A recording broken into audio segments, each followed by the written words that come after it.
Well, let's talk now to Karen Krizanovich, who's the secretary of the UK Critics Circle Film Section. Good to see you again, Karen. Welcome back to the programme. So the organisers of this billed it as a very different Golden Globes, didn't they? So what's changed from previous years? Well, the Hollywood Foreign Press Association is no more. This is now a for-profit organization.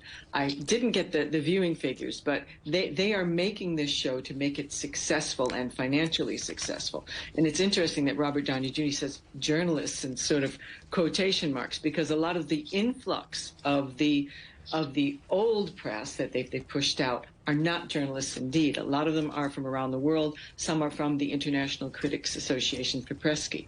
So it's been a big, big change. And I think that anybody watching the Globes last night will see that it wasn't what we would have expected. I read one review that said it was too short and not funny enough. Is that fair? I don't think it was too short. I think 3 hours is plenty.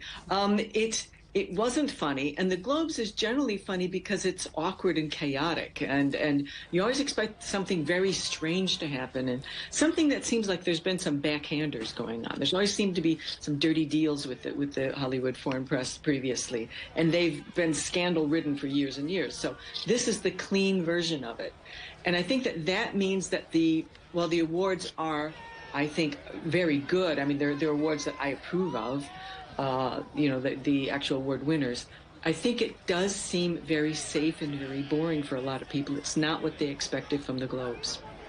One of the reasons for this overhaul, if you like, was the criticism over the Golden Globes not being diverse enough.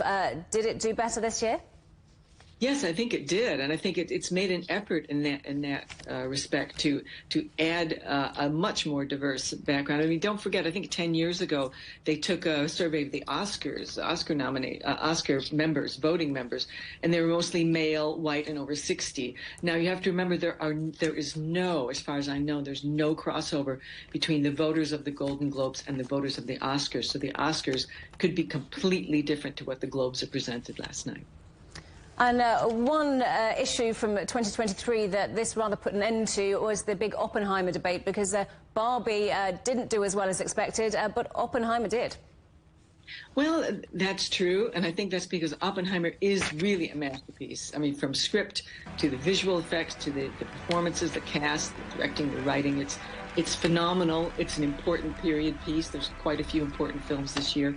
Barbie's a lot of fun, and that's why it won the Fun Award, which was the new one that the Golden Globes put out for most successful, can't remember what the name of the award category was, but it's for films that have made over 100,000. So typically, films that do very well at the box office or really good comedies don't really get awards. And so I think the Golden Globes are trying to make up for that.